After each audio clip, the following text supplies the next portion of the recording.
Di waktu yang singkat ini insya Allah kita akan membahas materi yang penting sekali. Kita akan bahas materi yang insya Allah akan menjadikan kita di dunia ini tenang banget. Menjadikan hidup kita di dunia ini nyaman, tenang, gak jadi orang itu gampang panik, enggak. Apa materi kita? Insya Allah 4 langkah ketika menghadapi musibah. Jadi langkah apa yang harus kita lakukan apabila kemudian seketika musibah dari Allah itu datang? Maka insya Allah dengan 4 langkah yang akan kita sampaikan ini, insya Allah hidup kita akan tetap tenang walaupun musibah itu datang. Nah, ketika ujian itu datang, ketika musibah itu datang, ada 4 cara agar kemudian kita senantiasa di atas ridho dari Allah. Jadi ketika musibahnya datang, insya Allah kita akan dalam keadaan diridhoi oleh Allah. Ada berapa cara? 4. Nomor 1. Poin pertama, tidak boleh dipindah ke nomor 2. Poin pertama harus diletakkan pada poin yang pertama. Apa itu? Tawakkal 'alal hayyil ladzi la yamut. Langsung ketika musibah itu datang, langsung jangan sok pinter. Oh, ana bisa. Lah, tidak bisa inti. Oh, gampang. Ana telepon Sultan Banjarbaru, selesai urusan. Tidak bisa. Oh, gampang. Ana punya kenalan polisi. Lah. Oh, bisalah kita atur, kasih fulus. Bil fulus kullu syai'in menjadi mulus. Tidak ada. Kenapa? Harus langsung tawakal kepada Allah. Harus langsung apa? Tawakal. Nah, sekarang saya mau tanya, kenapa harus langsung tawakal? Kenapa? Karena Allah tidak suka, Allah tidak senang kepada orang yang merasa dirinya mampu. Tidak. Karena kalau dia merasa mampu, dia tidak akan bersandar kepada siapa? Allah. Dan antum tahu tidak? Ketika antum sudah mulai nyaman bersandar, tenang, sandar, itu sandarannya sama Allah dibongkar. Langsung antum jatuh. Kenapa? Karena Allah ingin mengembalikan antum tidak bersandar kepada siapapun kecuali hanya kepada Allah. Jadi hati-hati, orang yang sudah mulai tenang dengan rumahnya, dengan pekerjaannya, dengan posisinya, dengan jabatannya, Allah cemburu. Allah bisa cemburu enggak? Allah bisa cemburu enggak? Rasulullah yang mengatakan, innallaha yaghar. Allah itu apa? Cemburu. Bagaimana cemburunya Allah? Ketika seharusnya seorang manusia bersandar kepada Allah, dia hanya fokus kepada Allah, ternyata dia bersandar kepada selain Allah. Dia bersandar dengan kecerdasannya, dia bersandar dengan kolega kenalannya, dia bersandar dengan polisi yang dia gadang-gadang bisa menyelesaikan masalahnya, dia bersandar dengan uang yang dia katakan bisa menyelesaikan segalanya, maka Allah jadikan semuanya tumpul. Kenapa? Karena Allah ingin antum kembali hanya bersandar kepada Allah. Maka ingat dah ucapannya Imam Syafi'i. Al-Imam Muhammad ibnu Idris Asy-Syafi'i mengatakan, ketika engkau ditimpa masalah, ada masalah, ternyata semua temanmu pergi. Oh, sering ya, sering. Kita kalau lagi zen aja, kalau lagi tajir, kalau lagi kaya, orang nempel. Kayak tawon, panyangat ya. Nempel semua. Tapi kalau pas kita susah, apa yang terjadi? Apa yang terjadi? Kabur semuanya. Dan itu pernah kejadian di zaman salaf. Di zaman siapa? Salaf. Ada seorang laki-laki kaya raya. Ketika dia kaya, temennya tiap waktu makan datang. Sarapan temennya datang, makan siang temennya datang, makan malam temennya datang. Qadarullah dia jatuh miskin. Tidak satupun teman yang mengenali dia. Tidak pernah datang lagi temennya. Terus istrinya bilang apa? Wallahi ma ra'aitu suhbata su' illa suhbatak. Demi Allah saya tidak pernah lihat teman yang jahat kecuali teman kamu. Atauka ghaniyan wa tarakuka faqira. Mereka datang ketika kamu kaya dan mereka pergi ketika kamu miskin. Siapa yang ngomong? Siapa yang ngomong? Istrinya. Sekarang lihat bedanya istri sama suami. Kalau rejal begini, kalau istri bilang apa? Temenmu itu jahat. Suaminya bilang apa? Lah, kebalik, justru temanku baik. Mereka datang ketika aku mampu memuliakan mereka. Dan mereka tidak datang karena mereka tahu aku lagi susah. Kalau mereka datang, mereka akan semakin menyusahkanku. Coba lihat, keren suami atau istri? Jawab, keren suami atau istri? Begini. Ibu-ibu, jangan pulang dulu ya. Jangan bulik dahulu lah. Sekarang begini hadirin. Ketika muncul masalah, antum andalkan kekuatan. Maka Allah bilang, habisin kekuatanmu, masalah tidak akan selesai. Ketika antum punya masalah, antum andalkan kecerdasan. Allah bilang, habiskan kecerdasanmu dan masalahmu tidak akan selesai. Karena apa? Allah ingin menunjukkan kepada kita, Allahus Samad. Apa artinya? Allah tempat kita bergantung. Maka ketika ada hamba Allah yang mengaku menjadikan Allah sebagai Tuhannya, ternyata dia bergantung pada uangnya, dia bergantung pada kecerdasannya, dia bergantung pada kenalan-kenalannya, maka Allah marah. Kenapa? Karena makna Allahus Samad kalian gak dapat. Tak kasih cerita.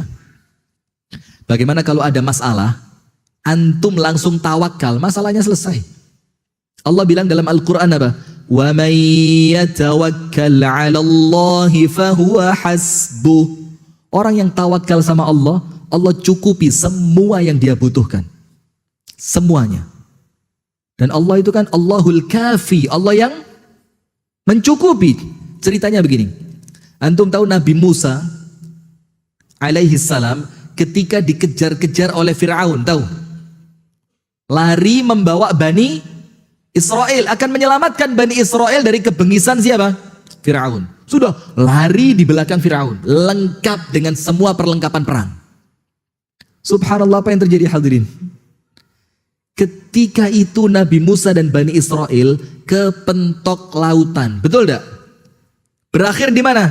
Lautan. Lautnya besar, mereka tidak punya perahu. Mereka tidak punya kapal. Coba lihat Bani Israel. Tidak malah nulung, malah mentung. Mereka bilang apa? Musa, nyesel ikut sama ente ini. Lihat, itu Fir'aun udah kelihatan, depan laut tidak ada solusi. Apa Bani Israel katakan? Inna lamudrakun. Ini pasti ketangkep kita ini. Apa kata Nabi Musa? Coba cek. Nabi Musa mengatakan, kalla, tidak mungkin ketangkep. Tidak mungkin ketangkep. Kenapa? Inna ma'iya rabbi sayahdin. Allah bersamaku dan Allah pasti kasih jalan keluar. Dapat jalan keluar?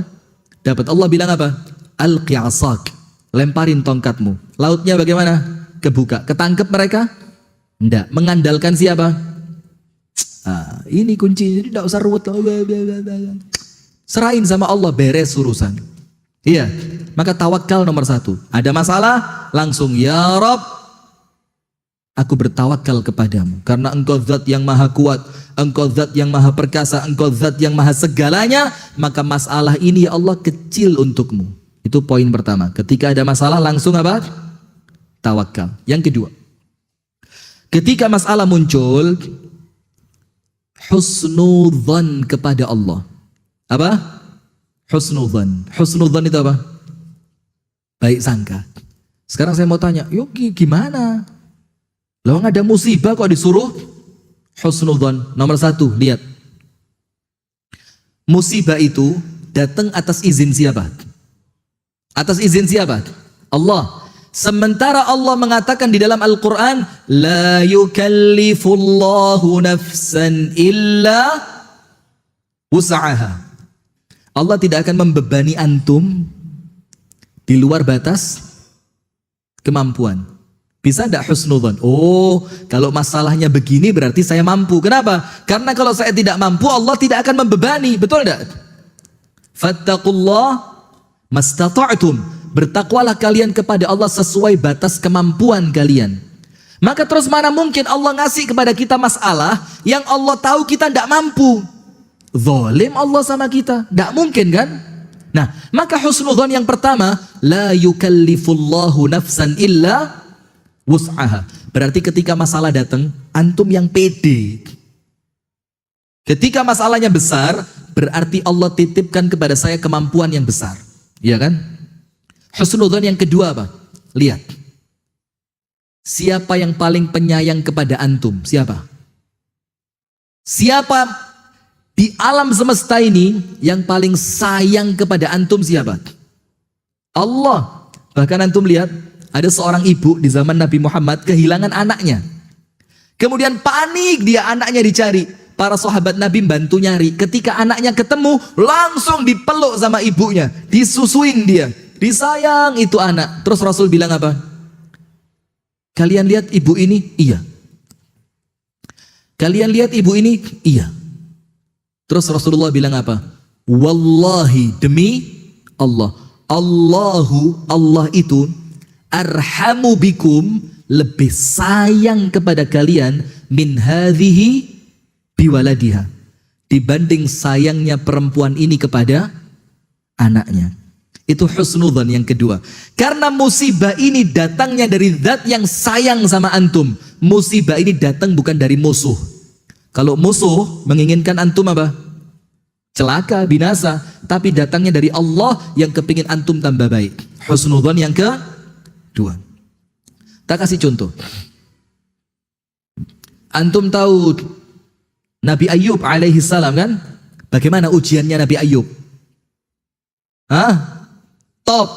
Bahkan dikatakan Nabi yang hidupnya paling penuh ujian. Nabi Ayub. Sampai nanti di hari kiamat itu orang-orang yang sabar-sabar itu nanti kumpulnya di benderanya Nabi Ayub. Saking sabarnya. Ujian pertama, Nabi Ayub itu orang paling kaya di zamannya. Istrinya banyak. Hari pertama Allah kirim banjir. Dari duit yang triliunan, sekejap mata, tidak nunggu bulan depan loh, sekejap mata langsung 0 rupiah. Kalau kita bangkrut kan tidak mungkin langsung kan? Paling pertama kurang berapa duitnya, besok ditipu siapa, besok usaha rugi kan begitu. Ini langsung seketika. Dari yang triliunan tiba-tiba jadi 0. Allahu Akbar. Tenang Nabi Ayub. Sudah keesokan harinya anaknya banyak, rumahnya runtuh. Itu anak meninggal seketika semuanya. Ya Rob, coba antum tidak usah khawatir, anak takut. Nggak mungkin antum diuji begitu, nggak mungkin. Nggak mungkin. Kenapa? Ujian itu sesuai taraf keimanan. Kita iman baru Senin Kemis kok mau diuji kayak Nabi Ayub? Nggak mungkin. Meninggal bareng anaknya. Tenang Nabi Ayub. Berikutnya, semua istri meninggalkan dia. Sisa satu orang istri yang paling sabar mendampingi Ayub alaihissalam. Berikutnya, Allah kirimkan penyakit kulit. Iya enggak? Yang penyakit itu menjadikan Nabi Ayub tidak bisa bekerja lagi. Sudah 4. Tenang Nabi Ayub. Terus istrinya datang, Ayub, innaka nabi. Ayub, engkau ini nabi. Wallahu yastajibu du'aan nabi. Dan nabi kalau berdoa, sekejap mata doanya diijabah. Kenapa tidak minta sama Allah sembuh? Apa kata Ayub? Istahyaitu min rabbi. Saya malu kepada Allah. Malu. Sembuh 80 tahun, sakit baru 8 tahun minta sembuh. Malu sama Allah. Kita ini coba lihat. Boy, waktu muda jalan-jalan, terbang, naik gunung, nyelam laut. Baru syebe sakit dikit, ya akhir marid, wallah marid. Tidak malu sama Allah. Berapa puluh tahun sehat tidak pernah bersyukur. Sakit baru 2 tahun, wallah marid. Apa ini? Sudah? Maka Nabi Ayub tidak mau doa. Malu sama Allah, malu. Sembuh bertahun-tahun, sakit baru berapa tahun kok minta sembuh. Masih bisa lanjut dikit ya. Dikit. Sudah? Apa yang terjadi? Tidak mau doa. Istrinya sabar. Apa yang terjadi hadirin? Terakhir kali Nabi Ayub ngelihat istrinya mencukur apa? Rambutnya dipotong. dijual ke pasar untuk apa? Beli makan bakal Nabi Ayub. Nabi Ayub tidak sampai hati. Ya Allah, kalau ini tidak kuat sudah saya ini, ya Allah.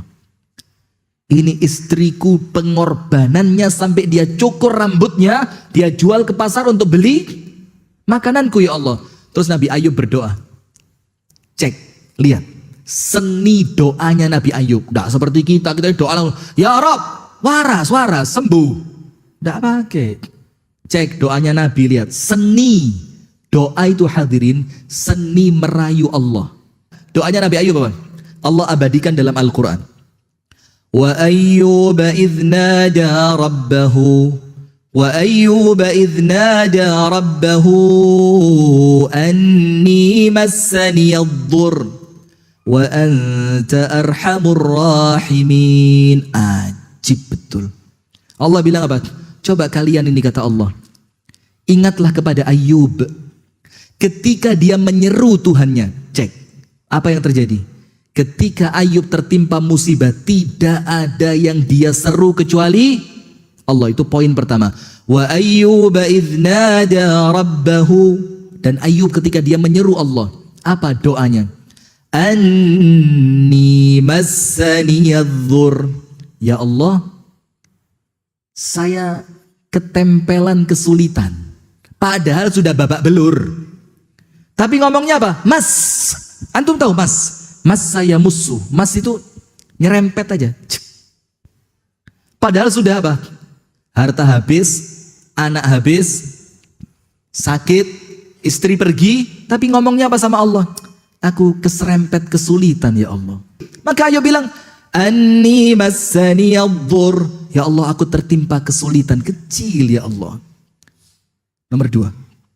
Nomor 3 apa? Husnudzan. Wa anta arhamur rahimin. Tapi ya Allah, tetap dengan semua ujian ini Engkau yang paling penyayang, ya Allah. Coba husnudzan enggak? Allah digituin, loh, selesai masalah. Langsung apa yang terjadi? Fakashafna ma bihi min dhurr. Langsung Allah hilangkan semua kesulitannya. Istri pulang dari pasar, Ayub di depan pintu, istrinya tidak tahu kalau itu Nabi Ayub. Masuk istrinya, cari Ayub dalam rumah, Ayub tidak ketemu. Toilet mafish, ruang makan tidak ada, bawa kasur tidak ada. Ayub, enak, di mana Ayub ini? Istrinya keluar, nemui laki-laki depan pintu. Mas, kelihatan Ayub keluar tidak? Padahal ini laki-laki siapa? Nabi Ayub. Dia bilang apa? Wa ana Ayub. Lu aku ini Ayub yang kamu cari. Ya Rabb, secepat itu. Kenapa? Husnudzan. Wa anta arhamur rahimin. Engkau ya Allah, zat yang paling penyayang untuk saya. Allah Ta'ala berfirman apa? Ana inda dhanni abdi bi, kata Allah. Aku, kata Allah, sesuai apa yang kalian sangkakan. Kalau kalian berprasangka baik, kebaikan aku kasih. Kalau kalian berprasangka aku buruk, keburukan yang kalian dapatkan. Cuf. Maka yang kedua, ketika kena musibah apa? Tetap husnudzan bahwa Allah adalah yang paling penyayang. Ketiga, la tay'as min rauhillah. Ketika musibah datang, dan sebesar apapun musibah itu, jangan putus asa dari rahmat pertolongan dari Allah. Jangan putus asa. Karena Allah bilang apa? Wala yai'asu min rauhillah illa alqaumul kafirun. Tidaklah putus asa kecuali orang kafir. Kalau antum beriman, artinya antum juga mengimani kemampuan Allah. Apabila antum beriman, artinya antum juga mengimani pertolongannya Allah. Nabi Musa coba dikejar Fir'aun, laut kebuka. Jangan pernah putus asa. Contohnya begini. Antum tahu Nabi besar Muhammad SAW ketika pergi hijrah dari Mekah menuju Madinah. Yang menemani siapa? Yang menemani hijrahnya Nabi Muhammad siapa? Abu Bakar. Saya mau tanya, seharusnya lebih penting Umar atau Abu Bakar? Hah? Ini kan dikejar-kejar orang. Nabi Muhammad perlu selamat. Iya kan? supaya orang yang mendampingi itu seperti, maaf ya dalam tanda kutip, bodyguard gitu kan. Yang orang, maka seharusnya lebih penting Umar atau Abu Bakar? Umar. Antum tahu Umar ketika mau hijrah? Pengumuman. Bilang apa? Quraisy ini, dengerin ya, ente dengerin semua. Besok ana mau pindah ke Madinah. Pengumuman. Yang lainnya apa? Sembunyi. Terus Umar bilang, siapa di antara kalian yang kepingin istrinya jadi janda, datang besok. Siapa yang kepingin anaknya yatim, datang juga besok. Selesai, janda dan yatim anakmu. Ada yang datengin Umar besok? Wala wahid, tak ada. Tenang, Umar jalan, teng. Mana Quraisy? Maaf, tenang. Tapi kenapa kok yang dipilih Abu Bakar? Karena posisi ini bukan posisi kekuatan fisik, tapi yang dibutuhkan kekuatan iman. Maka Abu Bakar bergelar apa? As-Siddiq. Kita perlu orang yang imannya kuat, bukan fisik. Maka yang dibutuhkan sama Nabi Muhammad bukan Umar, tapi siapa? Abu Bakar, karena ini posisi yang penting, iman kuat. Sudah berangkat sampai gua Thur, Jabal Thur. Sembunyi kan, masuk. Orang kafir naik. Terus ketika Abu Bakar sama Rasulullah di dalam, antum pernah lihat gak gua di Jabal Thur itu? Pernah lihat? Gak pantas buat sembunyi, gak pantas, mangap. Gak pantas buat sembunyi. Kemudian ketika orang kafir datang dengan kuda mereka, Abu Bakar bilang apa? Ya Rasulullah, lau ra'au ila aqdamihim la ra'auna. Ya Rasul, kalau mereka itu kepalanya diturunin dikit aja, ketangkep kita ini. Apa kata Rasulullah? La ya Abu Bakar, dak. Kenapa? Ma dhannuka bithnain Allahu thalithuhuma. Apa yang kamu bayangkan kalau ada dua orang, Allah jadi yang ketiga di antara mereka? Aman ya Rasul, khalas, aman. Ketangkep mereka? Enggak. Kenapa? Jangan pernah putus asa dari datangnya rahmat Allah. Penutup yang terakhir, la tansa minad du'a. Jangan lupa berdoa. Nomor satu apa? Tawakal. Nomor dua, husnudzan. Nomor tiga, jangan pernah putus asa. Nomor empat, doa. Kita ini kadang-kadang gampang panik. Iya enggak? Ada masalah, panik. HP, telepon, tetangga, mobil cek, nyalain. Baru bensin naik, borong bensin. Ini kelas apa ini? Iman model apa? Jangan panik. Apa yang terjadi? Ketika musibah datang, antum punya satu senjata yang tidak mungkin luput ketika dilemparkan. Doa. Apa? Doa. Yang nyuruh antum berdoa siapa? Allah. Yang menjanjikan doa bakal dijawab siapa? Allah. Maka Allah Ta'ala berfirman, wa qala rabbukum ud'uni astajib lakum. Langsung loh ini, wa qala, dan Allah berfirman, ud'uni, berdoalah kepadaku. Allah langsung bilang, astajib lakum. Langsung tak jawab, kata Allah. Nah, tapi masalahnya kadang-kadang kita ini melakukan perkara-perkara yang menjadikan doa kita tidak diijabah, sadar ataupun tidak. Apa penghalang diterimanya doa? Makanan haram. Pernah makan haram? Atau hasilnya dari hasil yang haram? Atau apa lagi? Meninggalkan perintah Allah. Pernah tidak sholat? Pernah tidak puasa? Gitu minta doanya diterima. Hei, tul. Sabar dulu. Kadang-kadang yang ketiga kita tergesa-gesa. Kepengen cepat. Padahal Rasul mengatakan apa? Semua doa kalian Allah akan terima kecuali dari orang yang tergesa-gesa. Bagaimana ya Rasulullah tergesa-gesa itu? Qad da'autu walam yustajab li. Saya sudah berdoa, Ustaz. Saya doa, Ustaz. Saya minta sama Allah, tapi tidak kunjung dikasih. Ente tergesa-gesa. Ini yang bikin doa tidak diterima. Kenapa? Karena yang maha tahu kapan doa antum harus diberi siapa? Allah. Nah, maka jangan lupa doa.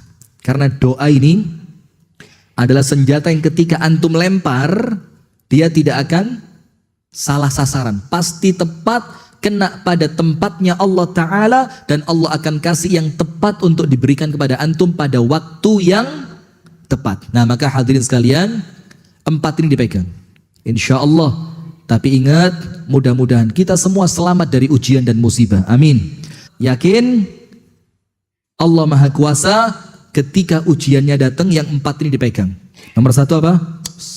Serahin sama Allah, ya Rabb, ya Rabb, ya Rabb. Yang kedua, langsung husnudzon, engkau maha baik ya Allah. Ini musibah tidak mungkin merugikan aku, tidak mungkin melewati batas kemampuanku, dan engkau zat yang paling penyayang kepadaku ya Rabb. Yang ketiga, jangan putus asa, karena pertolongan Allah itu datangnya tidak disangka, tidak diduga. Orang Arab bilang apa? Dhaqat wa lamma istahkamat ufrijat wa kuntu adhunnuha la tufraj.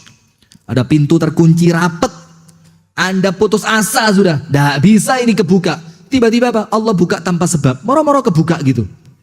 Jangan putus asa, karena Anda sedang bermuamalah dengan Allah yang Maha Kuasa. Tidak ada yang mustahil buat Allah. Yang terakhir, jangan lupa berdoa. Hadirin sekalian yang dirahmati oleh Allah, itu yang dapat kami sampaikan.